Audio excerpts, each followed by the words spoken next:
Good afternoon and welcome to Signet Screen Printing and Embroidery. My name is Dave Kent and I'm going to be showing you folks the lean improvements that we've made in our screen printing department. I'll be working with Dillon today, showing you guys how we actually will set up a manual press. So what Dillon's going to demonstrate is the continuous improvement that we've done in actually setting the job up.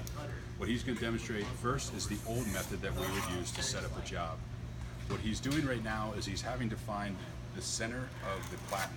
These platens are 16 inches wide, so he's finding where the 8-inch mark is, and now he's drawing lines so that he can actually set the film onto the screen and then set the screen to the film. So now that he has a center line and he has a 4-inch line, he can now put his film onto the platen. So what he's going to do is he's going to bring the top of the image to that 4-inch line, and then he's going to use the line down the center to square the image. So as we see, this is about a 6 to 7 step process, and he's now going to then grab a screen and then he would start setting the job to the film that's on here. Now you'll notice that this film, or this platen, is really clean. After you've run a couple jobs, we don't change this tape continuously.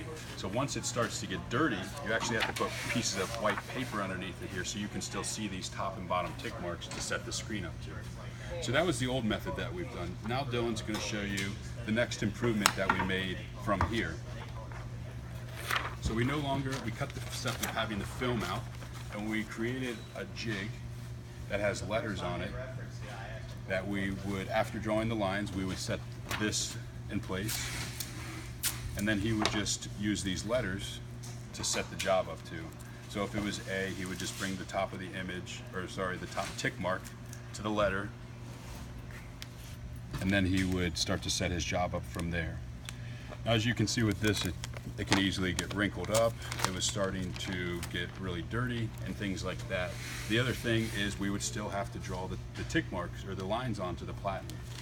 So we again started to brainstorm, and we thought about what we could do to improve off of that. The next method that we did is we pretty much replicated a platen, so we no longer have to draw that top tick mark or that top line or the diagonal line. So now though, what he has to do is he has to tape this jig in place so that it's not moving as he's lining his screen up to the platen. So this was the next improvement. After we completed this and worked on this method for a while, we then came up with our last improvement and where we are today. And now we have this jig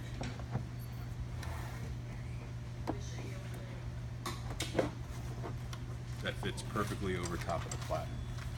Now, this is imperative that you can see that there's no movement whatsoever in here, and that's important for if we have to set another job up, or if there's an issue with on the press and we have to reburn a screen.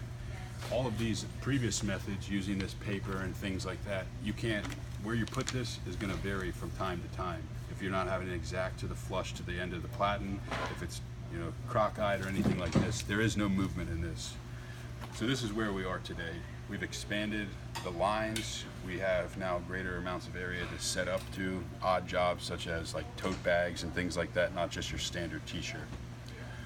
So this is the Kaizen event that we went on, the continuous improvement that we've done to ensure that setting up a job has gone from about 10 to 15 steps, taking 3 to 4 minutes per screen, down to, what would you say, Dillon? It takes 30 seconds, 15 to 30 seconds now to set up a job. And now, as you saw, there's the one step of putting that onto the platen. Thank you for joining us here at Signet. Hope everybody has a great day. Merry Christmas.